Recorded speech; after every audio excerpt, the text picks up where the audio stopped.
Greetings, I am John, often referred to as the beloved disciple of Jesus. It is with a profound sense of humility and love that I share with you one of the most intimate and significant moments I experienced with Jesus. This was not just any meal, it was the Last Supper, a moment forever etched in the hearts of those who were there.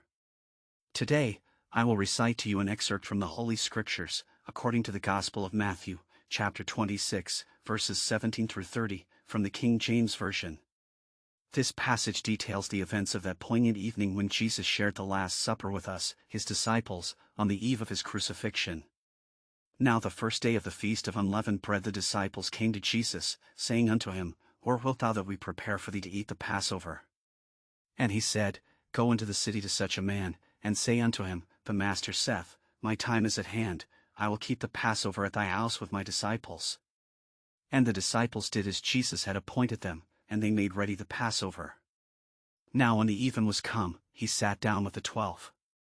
And as they did eat, he said, Verily I say unto you, that one of you shall betray me.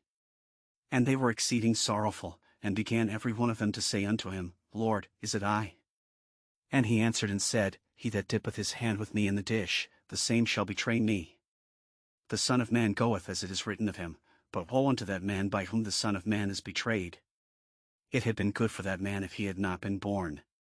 Then Judas, which betrayed him, answered and said, Master, is it I? He said unto him, Thou hast said. And as they were eating, Jesus took bread, and blessed it, and brake it, and gave it to the disciples, and said, Take, eat, this is my body.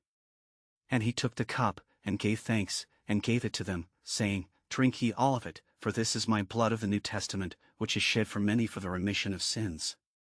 But I say unto you, I will not drink henceforth of this fruit of the vine, until that day when I drink it new with you in my Father's kingdom. And when they had sung in him, they went out into the Mount of Olives. This Last Supper was a sacred moment, filled with love, sorrow, and profound teachings. Jesus, knowing what was to come, chose to spend these final hours before his arrest with us, imparting lessons that would become the foundation of our faith. He spoke of sacrifice, of service, and of a new covenant marked by his blood, shed for the remission of sins. The breaking of the bread and the sharing of the cup were acts laden with significance, symbols of the New Testament in his blood, promises of redemption and eternal life. As we sang a hymn together and walked to the Mount of Olives, the weight of the moment settled upon us, though we could not fully comprehend the magnitude of what was about to unfold.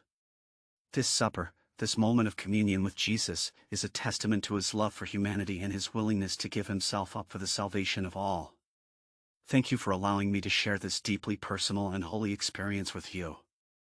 May the memory of the Last Supper inspire us to live in love, in service, and in faithful anticipation of that day when we shall drink anew in the kingdom of our Father.